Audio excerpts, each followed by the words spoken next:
பெரும்பாடுள்ள ஸ்திரீ. அப்பொழுது 12 வருஷமாய் பெரும்பாடுள்ளவளாய் இருந்து தன் ஆஸ்திகளை எல்லாம் வைத்தியர்களுக்கு செலவழித்தும் ஒருவனாலும் சொஸ்தமாக்கப்படாதிருந்த ஒரு ஸ்திரீ அவருக்கு பின்னாக வந்து அவருடைய வஸ்திரத்தின் ஓரத்தை தொட்டாள். உடனே அவருடைய பெரும்பாடு நின்று போயிற்று. அப்பொழுது இயேசு, என்னை தொட்டது யார் என்று கேட்டார். எங்களுக்கு தெரியாதென்று எல்லாரும் சொன்னபோது பேதுருவும் அவனுடனே கூட இருந்தவர்களும், ஐயரே, திரளான ஜனங்கள் உம்மை சூழ்ந்து நெருக்கிக் கொண்டிருக்கிறார்களே, என்னை தொட்டது யார் என்று எப்படி கேட்கிறீர் என்றார்கள்.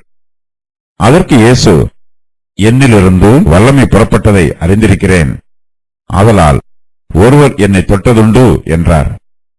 அப்பொழுது அந்த ஸ்திரீ தான் மறைந்திருக்கவில்லை என்று கண்டு நடுங்கி வந்து அவர் முன்பாக விழுந்து தான் அவரை தொட்ட காரணத்தையும் உடனே தான் சுஸ்தமானதையும் எல்லா ஜனங்களுக்கும் முன்பாக அவருக்கு அறிவித்தாள். அவர் அவளை பார்த்து, மகளே, திடன்கொள், உன் விசுவாசம் உன்னை ரட்சித்தது, சமாதானத்தோடே போ என்றார். இயேசு கிறிஸ்து ஜெப ஆலய தலைவனுடைய வீட்டுக்கு போகிறார். அவர் போகையில் திரளான ஜனங்கள் அவரை நெருக்குகிறார்கள். அந்த வேளையில் 12 வருஷமாய் பெரும்பாடுள்ளவளாய் இருந்த ஒரு ஸ்திரீ இயேசு கிறிஸ்துவின் அருகில் வருகிறாள். இந்த வியாதியினால் இவருடைய சரீரம் பலவீனமாயிற்று. இந்த வியாதியை குணப்படுத்துவதற்காக இவள் தன் ஆஸ்திகளை எல்லாம் வைத்தியர்களுக்கு செலவழித்தபடியினால் இவருடைய பொருளாதாரமும் பலவீனமாயிற்று. அதிக பொருள் செலவு செய்தும் இவருடைய வியாதியை ஒரு வைத்தியராலும் சொஸ்தமாக்க முடியாமல் போயிற்று. தன்னுடைய வியாதியை பற்றி இந்த ஸ்திரியால் வெளியே சொல்ல முடியாது. இவளுக்கு உதிரப்போக்கு இருந்ததினால் தன்னுடைய பிரச்சனையை எல்லோரிடமும் வெளிப்படையாக சொல்ல வெட்கப்படுகிறாள். இயேசு கிறிஸ்துவை திரளான ஜனங்கள் நெருக்கிக் கொண்டிருக்கிறார்கள். இந்த சமயத்தில் தன்னுடைய வியாதியை பற்றி இயேசு கிறிஸ்துவிடம் கூறாமல் சொஸ்தமாவதற்கு ஒரு வாய்ப்பை தேடிக்கொண்டிருக்கிறாள். இவருடைய விசுவாசம் மிகவும் பெரிது. இயேசு கிறிஸ்துவின் வஸ்திரத்தின் ஓரத்தை தொட்டால் தன்னுடைய பெரும்பாடு நின்று போகும் என்று விசுவாசிக்கிறாள். அவரையோ அல்லது அவருடைய வஸ்திரத்தின் ஓரத்தையோ தொடும்போது இயேசு கிறிஸ்துவிடமிருந்து சுகமாக்கும் வல்லமை புறப்பட்டு வரும் என்று இந்த ஸ்திரீ விசுவாசிக்கிறாள். இயேசு கிறிஸ்து எல்லா கிருபைகளுக்கும் இரக்கங்களுக்கும் ஆதாரமாக இருக்கிறவர். அவரிடமிருந்து அவருக்கு தெரியாமலேயே தன்னுடைய சரீரத்தில் சுகம் பெற்று விடலாம் என்பது இந்த ஸ்திரீயின் எண்ணம். இதற்காக அவள் இயேசுவுக்கு பின்னாக வந்து அவருடைய வஸ்திரத்தின் ஓரத்தை தொடுகிறாள். உடனே அவளுடைய பெரும்பாடு நின்று போயிற்று. இயேசுவை இந்த ஸ்திரீ தொட்டது வேறு யாருக்குமே தெரியாது. இதுபோலவே இக்காலத்தில் ஏராளமான ஆத்துமாக்கள் சுகம் பெறுகிறார்கள், தேவனிடமிருந்து உதவியை பெற்றுக் கொள்கிறார்கள், இயேசு கிறிஸ்துவினால் ரட்சிக்கப்படுகிறார்கள். ஆனால் இவர்களை பற்றி யாருக்குமே தெரியாதவாறு அவர்கள் கூட்டத்தில் காணாமல் போய்விடுகிறார்கள். ரட்சிக்கப்படுகிறவர்களை நாம் சபைக்கு அழைத்து வர வேண்டும். ஆனால் இவர்களோ இயேசு கிறிஸ்துவிடமிருந்து ரகசியமாக நன்மைகளை பெற்றுக்கொண்டு யாருக்கும் தெரியாமல் போய்விடுகிறார்கள். இயேசு கிறிஸ்துவனுடைய வஸ்திரத்தின் ஓரத்தை தொட்டவுடன் தன்னுடைய பெரும்பாடு நின்று போனது இந்த ஸ்திரீக்கு நன்றாக தெரிகிறது. இது அவளுக்கு மட்டுமே தெரிந்திருக்கும் காரியம்.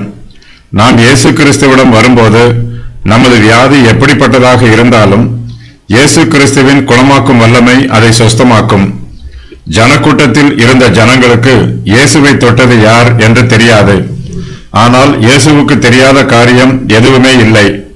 அந்த ஸ்திரீயின் பெரும்பாடு நின்று போய் அவள் சொஸ்தமானதை இயேசு கிறிஸ்து தமது ஆவியிலே அறிந்திருக்கிறார். தம்மில் இருந்து குணமாக்கும் வல்லமை புறப்பட்டதை இயேசு அறிந்திருக்கிறார். ஆதலால் ஒருவர் தம்மை தொட்டது உண்டு என்று இயேசு எல்லோருக்கும் முன்பாக அறிவிக்கிறார். நம்முடைய வியாதியை இயேசு கிறிஸ்து சொஸ்தமாக்கும் போது அவருடைய குணமாக்கும் வல்லமையை நாம் அங்கீகரிக்க வேண்டும். யாருக்கும் தெரியாது என்று நினைத்து கூட்டத்தில் இருந்து ஓடிப்போய்விடக்கூடாது. ஏனெனில் இயேசு கிறிஸ்து நாம் குணமானதை அறிந்து வைத்திருக்கிறார். இயேசு நல்லவருக்கும் தீயவருக்கும் நன்மை செய்கிறவர். அவர் செய்யும் ஒவ்வொரு நன்மையிலும் அவருடைய வல்லமை புறப்பட்டு வருகிறது. மழையும் காற்றும் வெளிச்சமும் சூரியனின் உஷ்ணமும் எல்லோருக்கும் கிடைக்கிறது. தேவனிடத்தில் பட்சபாதம் இல்லை. நல்லோருக்கும் தீயோருக்கும் தேவன் தமது ஆசீர்வாதங்களை பொதுவாகவே தருகிறார். தம்மிடத்தில் இருந்து வல்லமை புறப்பட்டபடியினால் தம்மை ஒருவர் தொட்டது உண்டு என்று இயேசு அறிவிக்கிறார். அப்பொழுது அந்த ஸ்திரீ தான் மறைந்திருக்கவில்லை என்பதை காண்கிறாள். அவள் நடுங்கி வந்து அவர் முன்பாக விழுகிறாள். அவளுடைய விசுவாசம் அவளை ரட்சித்திருக்கிறது. ஆயினும் அவள் நடுக்கத்தோட இயேசுவுக்கு முன்பாக வந்து விழுகிறாள். நம்மிடத்தில் ரட்சிக்கும் விசுவாசம் காணப்பட்டாலும் சில சமயங்களில் நம்மிடம் நடுக்கமும் காணப்படுகிறது. தான் இயேசு கிறிஸ்துவை தொட்ட காரணத்தை இந்த ஸ்திரீ எல்லா ஜனங்களுக்கும் முன்பாக அறிவிக்கிறாள். இயேசு கிறிஸ்துவனுடைய வஸ்திரத்தின் ஓரத்தை தொட்டால் தன்னுடைய வியாதி நீங்கும் என்று இவள் விசுவாசித்து அவருடைய வஸ்திரத்தின் ஓரத்தை தொட்டாள். அவள் விசுவாசித்த பிரகாரமாகவே இயேசு கிறிஸ்துவனுடைய வஸ்திரத்தின் ஓரத்தை தொட்டவுடனே அவளுடைய பெரும்பாடு நின்று போயிற்று. அவளுடைய வியாதி நீங்கி அவள் சொஸ்தமாகிறாள். இயேசு கிறிஸ்துவே நமது பரம வைத்தியராக இருக்கிறார். இந்த ஸ்திரீயின் பெரும்பாடு நின்று இவள் சொஸ்தமானதை பரம வைத்தியராகிய இயேசு கிறிஸ்துவும் அங்கீகரித்து உறுதி பண்ணுகிறார். சொஸ்தமான ஆறுதலோடும் சமாதானத்தோடும் இயேசு கிறிஸ்து அந்த ஸ்திரீயை அவ்விடத்தில் இருந்து அனுப்புகிறார். அவளுடைய விசுவாசம் அவளை ரட்சித்தது என்று அறிவிக்கிறார். இந்த ஸ்திரீ சொஸ்தமானது ஒரு தெய்வீக அற்புதமாகும். இந்த அற்புதம் மறைவாக நடைபெற்றாலும் இந்த மறைமுக அற்புதத்தினால் சுகமும் சமாதானமும் உண்டாயிற்று. இயேசு கிறிஸ்துவும் இந்த அற்புதத்தை உறுதி பண்ணுகிறார். இவள் 12 வருஷமாய் பெரும்பாடுள்ளவளாய் இருக்கிறாள். உதிரத்தின் போக்கில் இருந்து இவள் இப்போது சொஸ்தமாய் இருக்கிறாள். இந்த சொஸ்தமாதல் இவளுடைய ஜீவியத்தில் தொடர்ந்து கிரியை செய்யும். 12 வருஷமாக இந்த ஸ்திரீக்கு உதிரைப்போக்கு இருந்தது. அநேக வைத்தியர்களால் மிகவும் வருத்தப்பட்டு தனக்கு உண்டானவைகளையெல்லாம் செலவழித்தும் சற்றாகிலும் குணமடையாமல் அதிக வருத்தப்பட்டு கொண்டிருந்தாள். 12 வருஷமாக மருத்துவ சிகிச்சை பெற்றாள். அது அவளுக்கு எந்த பலனும் தரவில்லை. இப்பொழுது அவள் இயேசுவை தொட்டவுடன் அவளுடைய பெரும்பாடு நின்று போயிற்று. அதனால் அவள் ஆச்சரியம் அடைந்தாள். அதே வேளையில் பயத்தினால் நடுங்கினாள். அந்த ஸ்திரீ தவறான காரியம் ஒன்றும் செய்யவில்லை. ஆகையினால் பயப்பட வேண்டாம் என்று இயேசு கிறிஸ்து அவளுக்கு ஆறுதலாக கூறுகிறார். இந்த ஸ்திரீயிடம் விசுவாசம் இருந்தது. இயேசுவின் வஸ்திரத்தை தொட்டால் தான் குணமடையலாம் என்னும் விசுவாசம் இருந்தது. அந்த விசுவாசத்தின் மூலமாக குணமடைகிறாள். இயேசு கிறிஸ்துவிடமிருந்து வல்லமை புறப்பட்டது என்றுதான் வாசிக்கிறோம். இயேசுவிடமிருந்து விசுவாசம் வெளிப்பட்டது என்று வாசிக்கவில்லை. ஸ்திரீயிடமிருந்துதான் விசுவாசம் வெளிப்பட்டது.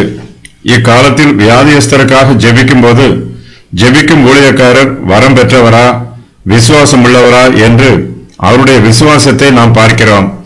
நம்முடைய விசுவாசத்தை வெளிப்படுத்த தவறி விடுகிறோம். ஆகையினால்தான் பலருடைய வியாதி குணமாவதில்லை. நம்முடைய வியாதி குணமடைய வேண்டும் என்று நாம் விசுவாசிக்க வேண்டும். நாம் இயேசு கிறிஸ்துவை விசுவாசிக்கும் போது தேவனுடைய ஆசீர்வாதத்தை பெறுவோம். விசுவாசம் தேவனுடைய வார்த்தையை கேட்பதினாலும் பரிசுத்த ஆவியினாலும் வரும். விசுவாசிக்கிறவனுக்கு அக்காலத்தில் எல்லாம் கூடியது. அதுபோலவே இக்காலத்திலும் கூடும்.